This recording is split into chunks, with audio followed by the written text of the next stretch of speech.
This video is sponsored by JustForWomenAfrica.com, reporting on the African woman. So my name is Mrs. Akua Sibling. I have 4 beautiful boys, ages 11, 9, 6, and 2. And I own a travel and tour business, and I also own a tech education business.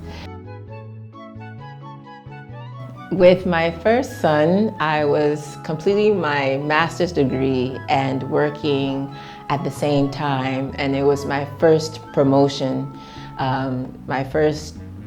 into a position where I was supervising people, so I was extremely stressed. My days will start out at 4 o'clock in the morning and then end about 9 o'clock in the evening. So I'll go to the office, do work, and then go to class. And then I just felt ill. I thought I had the flu or something. So I went to the emergency room because I felt so sick, and the sickness was something I felt like I've never experienced in my life. So I didn't know what was wrong with me. And customary in New York City hospitals, when a woman of childbearing age comes in, when they do blood work, they provide a pregnancy test. And so the nurse came to me, she said, "My dear, you're not dying, you're pregnant." And that's how I found out I was pregnant with my first son. And so, yeah, it was an unexpected pregnancy, but welcomed because he's a blessing. And he was with me in all the board meetings, rumbling around and running up and down. And it got to a point where my stomach was protruding. I had to get a special seat in class because I couldn't have the desk go over my belly. But I was just a very proud mom and felt blessed that I could keep going and still achieve the goals I had set to achieve for that year. I think I had an epiphany when I was in a meeting one time and he was just rumbling around in my belly that I would never be alone. I don't know if that makes sense, but there was just this connection of our spirits that didn't happen in like the first couple of months when you feel those little quivers of there's a living being. But there was this, he just did this whole complete roll and tussle and turn, and it was like an intimate moment between he and I. And so I felt that feeling that until the day I close my eyes in this world, this person will be with me. So I don't know, it just felt very special. Oh, my first trimester, well, I went to the hospital. So it was very difficult, just constant vomiting, empty stomach, just couldn't stand any scent or smells. And I worked as a healthcare administrator, so many different patients, interacting with many different people.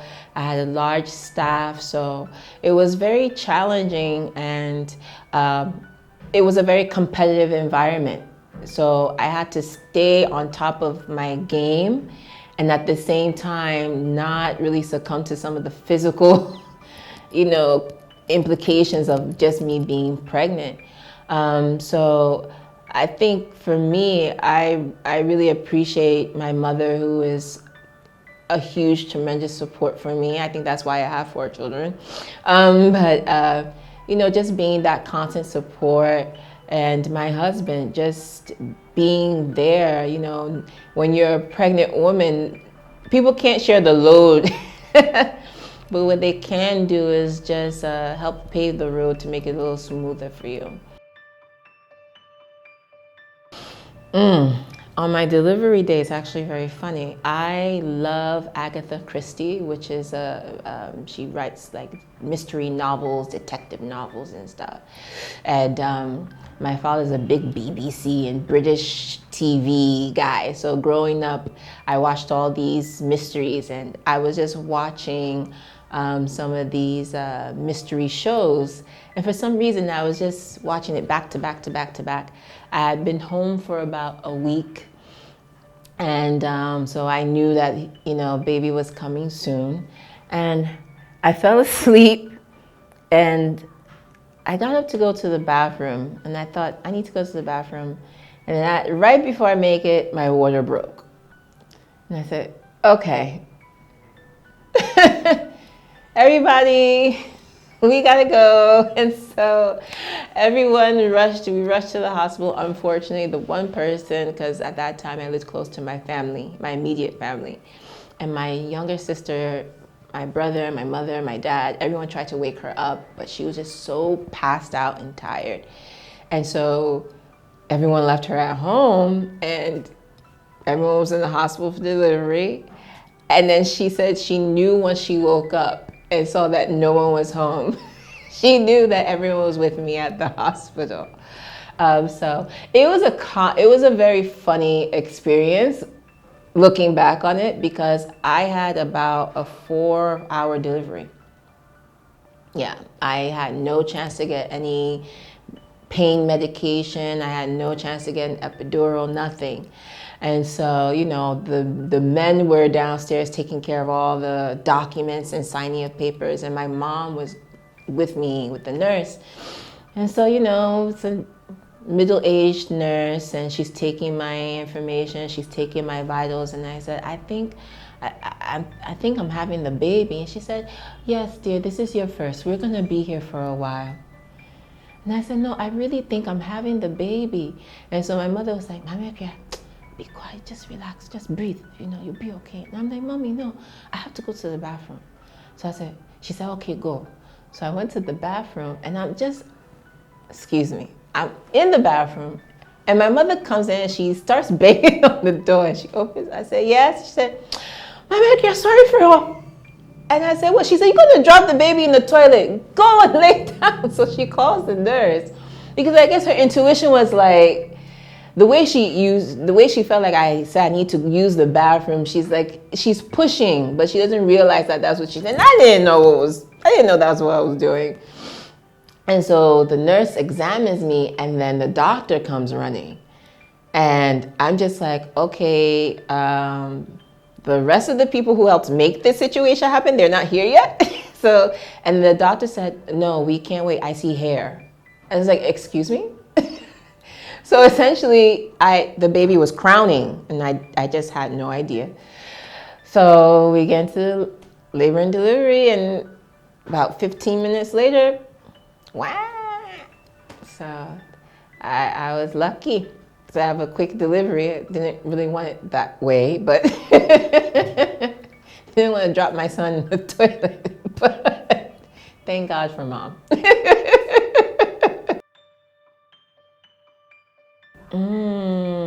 I'll never forget him. He had both his eyes closed, and it was a Caribbean nurse who helped deliver me, and she just cleaned him up and put him on my chest, and he was looking to nurse, and I said, can I feed him? She said, come now, child, that's your baby, you can feed him. And so it was kind of like, oh yeah, right, this is mine. And he still had his eyes closed, and then he started to suckle, and then he opened one eye. and I said, hi, I'm Mommy. And he just had that one eye open, and I nursed him for a little bit as they're, doing all their checks and stuff. And it was a bit surreal for me, because you do all the sonograms and you think you're gonna have an idea of what he looks like, but I wasn't even thinking, oh, he looks like Daddy, he looks like Mommy. I was just looking at him like, that's my guy, So that was that first connection. He opened his eyes to look at me. That's the way I take it. So after delivery, I became engorged very soon after delivery. I mean, about 30, 40 minutes, my breasts were so sore and engorged. And In hindsight, you know, babies 2, 3, and 4, I knew what to do. But at the time, you know, the hospital I was in was a great hospital, but there were so many deliveries going on at that time. And my mother, she was helping me with what she could help me with. Daddy and grandpa were watching baby when they took him to the nursery. But I was just in pain, being just engorged. Like my breast was just so full of milk. And so when they brought him from the nursery after checking him out, I nursed him on the left, I nursed him on the right. I was still engorged. And then I nursed him again, and I nursed him again, and I was still so uncomfortable. And there really wasn't, like, Akua, you should do this. Maybe you should try some warm compress, or here's a breast pump. You can start pumping the milk. There was just none of that. I was just kind of like in a inflamed state. And the baby, he couldn't drink all of that. But I did appreciate being someone who worked in healthcare. I did appreciate that I could nurse. One of my best girlfriends, she couldn't nurse when she had my godson a couple years before. And she went through a very difficult time trying all these contraptions and stuff like that. But for me, it was easy to nurse. It was just that discomfort and being a new mom and not knowing how to ease that discomfort. Nipple cream and breast pads became my best friend after that. Having the right bras.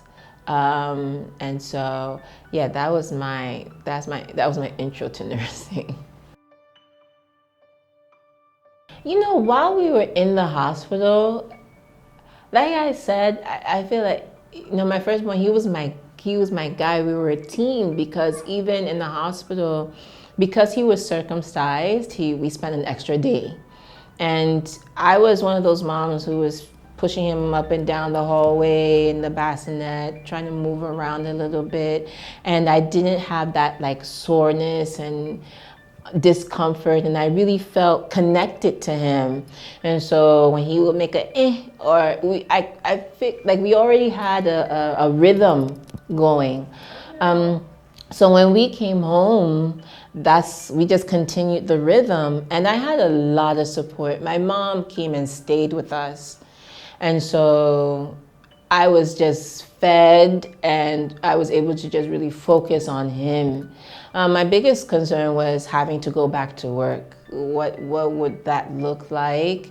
They look so tiny, and I was just like, he's so small. How am I going to make that transition? What is that going to look like? I wasn't ready to leave him. Like, I'm gonna have to stay home until he's like 5 or something.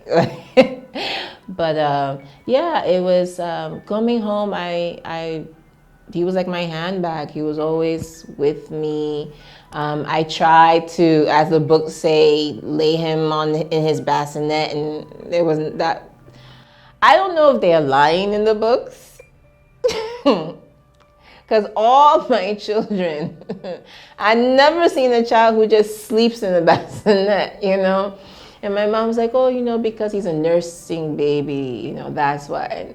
I mean, it's like he had a sixth sense. He knew when I moved maybe like a meter too far away from him, and then he'll start to turn and wake up. And I'm just like, guy, you know, like, give mommy 20 minutes. And so the bassinet, we got a bassinet that was big enough. I'll have to put him in the bathroom with me as I shower. And when he got old enough to be in a walker, he would like walk himself into the bathroom as I shower. He'll walk himself around like behind me as I'm getting ready for work. Like, but at the end of the day, we had this thing. We had a communication going on. So I always felt that I knew when he was okay. I knew when he wasn't okay, what was the issue? Was he gassy? Was he tired? Was he hungry? Was he sleepy? Did he just want me? Did he just want me to hold him? So, you know, I'm appreciative, and I feel blessed that we have that connection, because it really helped. After the first one, yes. I gained quite a bit of weight. My doctor said I have a small frame, so I gained a lot of weight. I believe I gained like 30 kilos. So that's pretty significant. But I lost it quickly too. Nursing just seemed to help. And after I came home, I wasn't like focused on fitness and exercise. I was just really recovering from having a baby, trying to balance baby and back to work. And I kind of just shedded the weight as time went on. I always had a flat tummy. I ran track when I was in high school. I was very athletic in college. And so I was that one who always my girlfriends used to make fun of me. You're wearing your little sister's shirt. That's not your shirt. Because I used to wear to wear these midriffs and like these low pants and be cute. And I couldn't do that anymore. So it was a lot of spandex and tightening things just to hold it in. But, I wasn't so much focused on what my body looked like. I really was more focused on what my body could do. Can I still run around? Did I have stamina to, keep up the schedule that I needed to keep up? Because at that time I was very focused on finishing my education and moving along in my career. So I know it's a weird connection, but that was kind of like the focus for me at the time. So with my second one, I don't know how to sit down. With my second one, I found out I was traveling. I was a consultant for a multinational company, and I was in Cairo, and I felt ill, and I went to the emergency room again.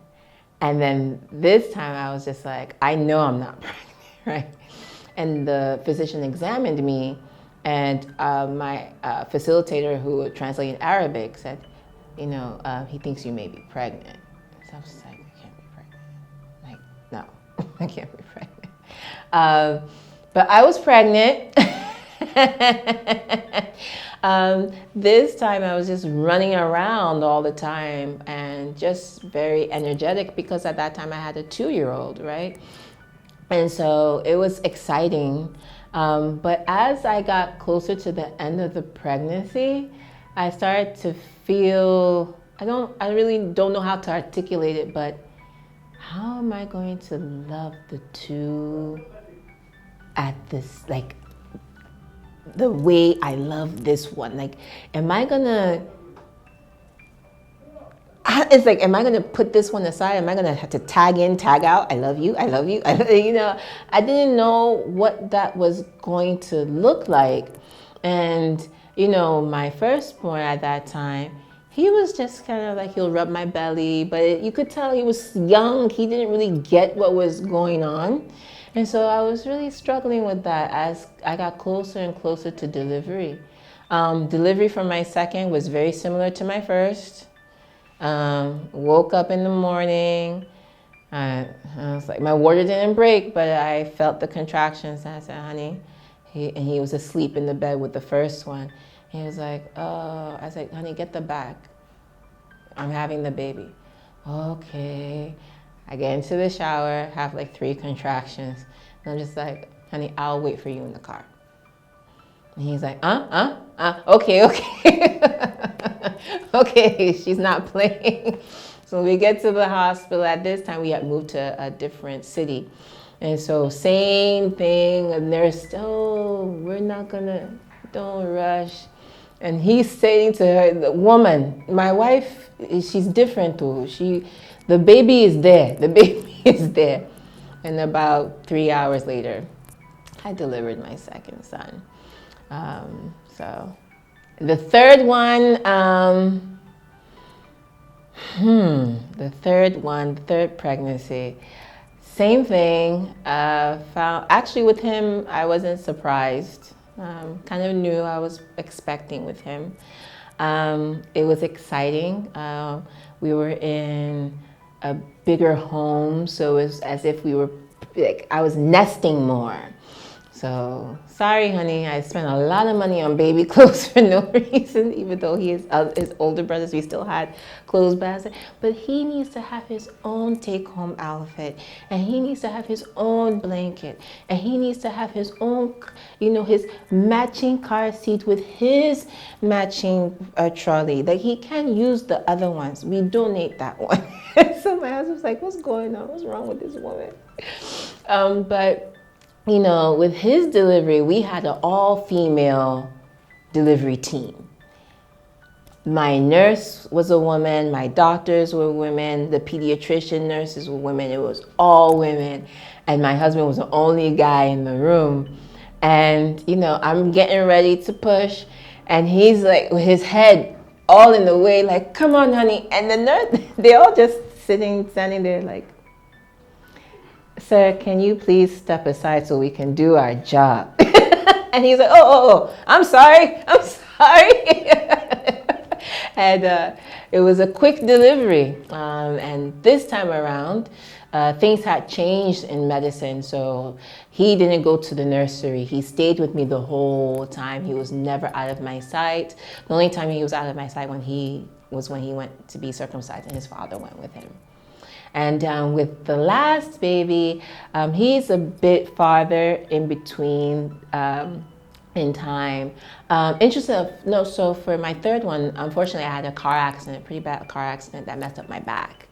And so after that car accident, my doctor told me that giving birth is going to be difficult. Pregnancies are going to be difficult for you. So around the 5th month, I started to have very early contractions. I wasn't on complete bed rest, but I had to be less mobile. And I didn't like that feeling because I was very used to delivering and, whoever the youngest one is on my back. And then we're at the grocery store, or, we're picking up daddy from work, or, I was so used to being very mobile. And unfortunately, because of that, I wasn't able, I had to really take a step back a little bit. And then that's when I realized, I was like, okay, as you become an older woman, you have to be a little bit more aware of what your body is going through and how you take care of yourself during a pregnancy. And so that was the one thing with the third one, I started to have kind of like those issues. And the funny thing is, actually, it did affect my delivery, because my all-female cast, the doctor was so amazing. Because she knew my history, she actually propped up my hips on the delivery bed and had my head go down. So essentially my hips were at like her shoulder level almost.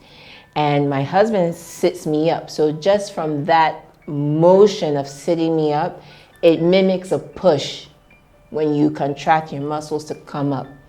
And that's how I was helped by my support network to deliver my son in a physically difficult time.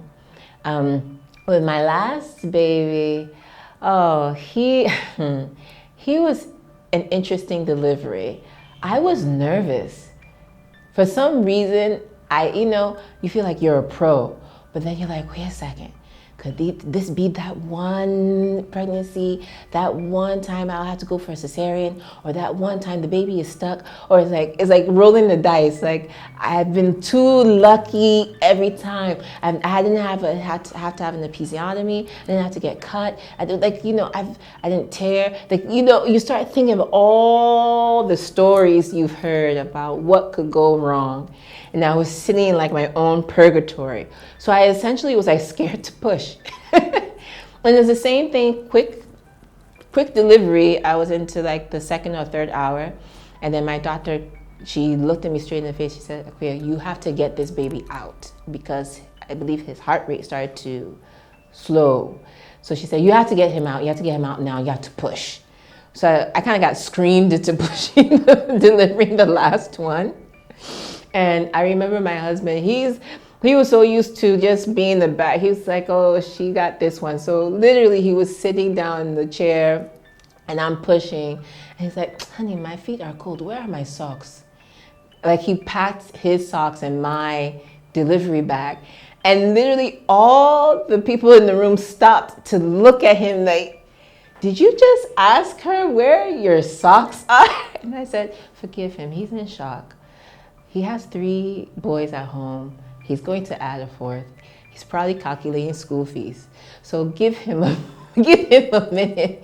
He's here, but don't hold it against him. I said it's in the outer pocket. So he took out these rainbow colored socks and put them on, and then went to go stand by the bassinet where they'll take the baby to clean him up. So the nurse, she was just shaking her head. She was like, okay, and so that was the last delivery with our at this time with our almost football team. Well, with my second one, between my second one and my third one, sometimes I feel like I wish I would have put a little bit more space in between them, because my firstborn, very independent, played by himself for hours. And when his brother came along, he was like, oh, hey, there's enough space for the 2 of us and we can play together or play on our own. With my second and third, though, when I had my third one, my second one became more attached, wanted to spend more time with me. And usually around age 2, I sleep train the boys for them to sleep on their own, sleep in their own bed. They had their own rooms. And at that time, he was sharing his room with his older brother. And so at first, before my pregnancy with my third one became more visible, it was as if he was fine. But then when the pregnancy became visible, in the middle of the night, you hear the midnight shuffle to the room. He doesn't want to sleep in the bed. I have to sleep on the floor with him until he falls asleep. He'll fall asleep for an hour and wake up. And then when the baby came, it was as if he was just struggling, but he didn't have the words to express what he was struggling with. And, my husband said, Cratchit, your time has passed. You've been dethroned. And I said, oh, all jokes aside. And then, come to find out about a little after that, about age 3, he started to lose language. We moved around a little bit. But as a mom, I kind of noticed certain things. And so I was like, well, I think we need to get him tested, because I think he's struggling with a little bit more than just, I have another brother. And so he was diagnosed with autism. So our second boy is a young boy living with autism. And it was interesting because he was different, but not different. I don't know how to explain it. Different in the sense that he was in his own world. The rest of the world didn't matter until he wanted what he wanted when he wanted it. And you could see that when we would look at pictures when he was a baby, very bright-eyed and attentive, and then he kind of just grew into as he grew a little bit, came into his own world. So you had to make more effort to talk to him, more effort to get language out of him. And so, that was, I don't know if it was necessarily a rivalry, but the biggest rivalry is between the third and the fourth born. Because the fourth born was born, I think, spiritually to be 12 years old, even though he's a baby. I've never seen a child walk as fast as he did walk. He throws himself in the middle of all of them. He has no sense of fear. I remember when he first tried to just walk down the stairs because he thought he could walk down the stairs with his brothers. He just got to the edge of the staircase and just took a step. And I said, excuse me, my guy, you're like 8 months. You really need to slow down. But his elder brother, even though he's like 5 years old, he didn't like this he was the star of the show. He was the Michael Jackson, the Bruno Mars. He was that middle centerpiece. Anytime we took a family photo, he's in the middle, right? And he's like, who's this guy? So that was the first time, because when they would all play and play fight, they all could hit each other with their toys, and it was fine. But there was something about the third and the fourth. The fourth couldn't get a pass from the third. He's like, listen, you already took my spot, buddy. So that's all the room I'm giving you. You can't have my clothes. He didn't want to share his old mattress and pillowcases and sets. He said, but that's mine, mommy. I said, sweetheart, that doesn't fit you anymore. He said, but it's mine. So he was very possessive about what was his. So I've learned to respect it, because for each one of them is different. But they're wolf pack. So, yeah. That's one thing. My physician always was very good at screening for postpartum depression, and I did not experience postpartum depression. I always had family around me, and not saying that postpartum depression doesn't happen with women who have a full support network. In my situation, I always had support. I always had my husband, I always had my mom, I always had my sister, I always had an extended, multiple people, layers and layers and layers of support. And so I never had the baby blues. I never experienced those feelings. So with my husband and I, the one thing I appreciate that I married someone who's a real person. I don't have to put a facade on for my husband. I don't have to be shy of my body, of myself in front of him. And so intimacy, we were sexually active up until the baby would come out.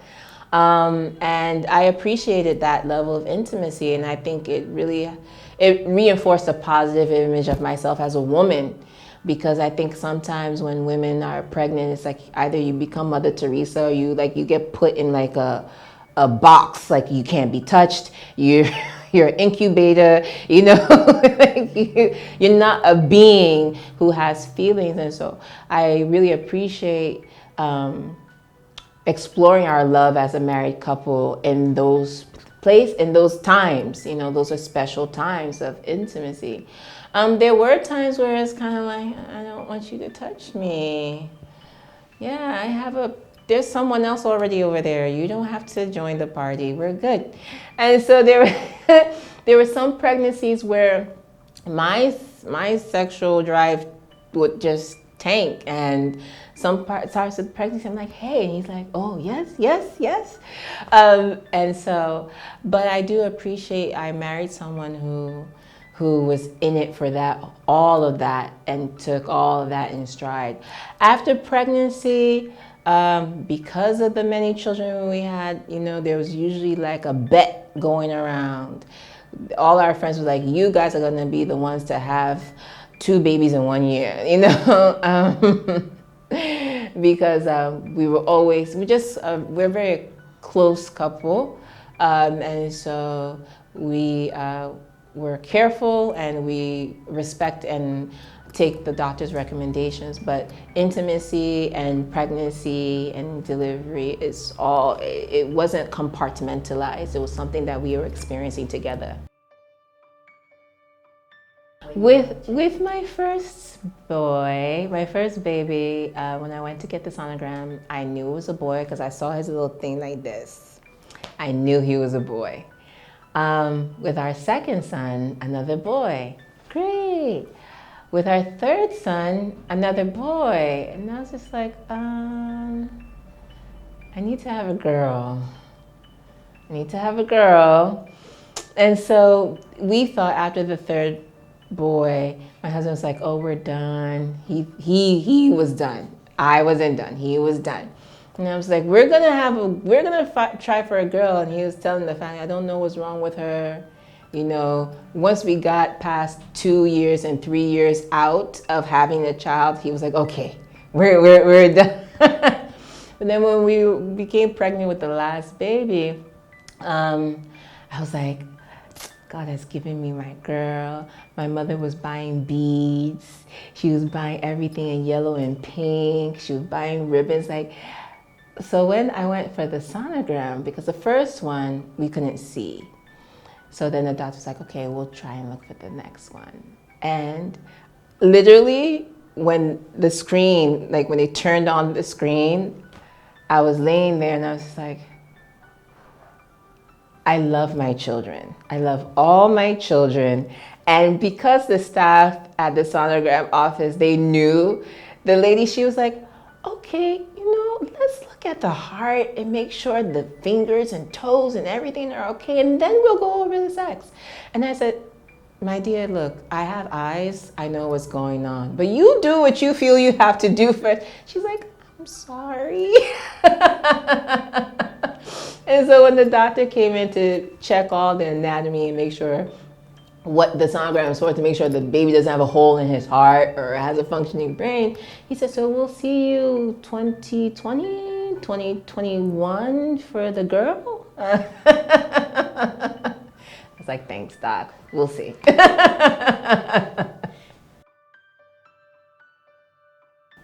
So interestingly enough, I wasn't new to being exposed to a child having autism, because in my family I have a few cousins who are on the spectrum. And so my grandmother had a school, and she helped raise many children. And so the women in my family, we're just very family oriented.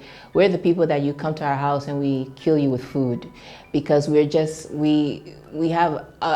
grew up with an abundance of love and patience for children. And so when I saw those signs in my son, for me, it wasn't about, not that I didn't care what people thought, but for me it was, okay, how does he present? What support does he need? And how do we get the ball rolling with what he needs to live his life now? And that was it for my husband and I. And we have family and friends who have children who are on the spectrum and struggle. And we are there, we try to be there for each other. Hey, you can bring them over here. We're not the type of family that if something breaks or if something's missing, and we know to make sure that all the doors are locked, we know how to make sure that things are safe. And we know that even though you have a 13-year-old, we understand that your 13-year-old doesn't think like a 13-year-old. And so, for us, there are challenges. There are those challenges. I think for me, when my third born, his younger brother, presented normal, and then it became more obvious, because a lot of times, depending on how the child presents on the spectrum, some children, they're quiet, so you'll see them with other children. You wouldn't know. People say, oh, we didn't know he's autistic, or until you try to communicate with him and he doesn't respond or he doesn't make eye contact. But now they're at an age where his younger brother is very social, has friends. He presents very differently. And now I see how the younger, number 3 and number 1 are close, and number 2 and number 4 are close. And so it's a different dynamic. And number 3 doesn't have he loves his brother, but he just doesn't connect to play with him, because his brother wants to play by himself. His brother likes to read about planets for hours on end. His brother likes to run up and down the yard 50 times until he's done. And so, but he knows with the first one, oh, we can play video games, or, we can watch this program together. Number 2 is scared of certain cartoons. Can't even look at them. And so having a child on the spectrum has been a blessing, because has showed me true love.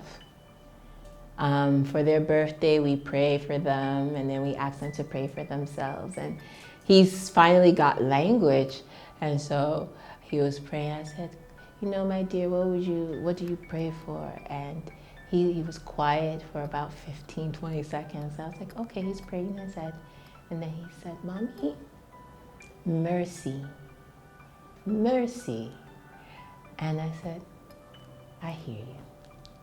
And so we leave it at that. And we love our family. We go everywhere together when we can. We don't leave him out. We do things together. We're big, a big group. And when family and friends do visit, we do try to level set them as much as possible, because there have been instances when some family and friends will come to visit and they'll say hi to him and he doesn't respond, and they'll try to they think he's being rude. And it's okay. He hears you. And we can move on. Dinner is ready. So I don't think you blend. I think you wake up, you thank God that you opened your eyes and you have healthy children, and you take that step. I gave up about 5-6 years ago with the balance. I feel like it's a setup. It's a setup. You have to, as my mother says, when the birds take off and they're moving to another region, they don't call birds, did you guys find a branch? They just get up and they go. And so, I have become comfortable with that, because I believe God has given me these children, and God has given me the goals and the success I've achieved thus far for a reason. And so I just keep trying, and I'm going to fail my way to success until they put me in the ground. That's my thing. Right. I had all of them in the States. Right. But we tried to move to Ghana multiple times. The first time we tried to make the move, the challenge was our second born. When we found out he was on the spectrum, we couldn't find the resources here, and then it had to fit for my career. It was just a lot of different pieces that didn't work out. So then we went back, but we always felt Ghana was home, and for him, especially, education here in Ghana is much better. He has better opportunities here than he did in the States. So, yeah. For me, the most rewarding thing about motherhood is fighting myself. It's been a journey. I've lost myself and found myself, and lost myself again and found myself, and I feel that it has added so much texture to my life. There's something about being a person where you have this human being that won't let you sleep, won't let you eat, won't let you rest, and then you realize you're exercising all the principles of humanity just by being a mother. And so I appreciate this gauntlet that God has put in front of me, because it has made me a compassionate person. It's made me a smart person. It's made me a strong person. And so for me, motherhood has been a journey finding me, and I'm glad I found this version. This video was brought to you by JustForWomenAfrica.com, reporting on the African woman.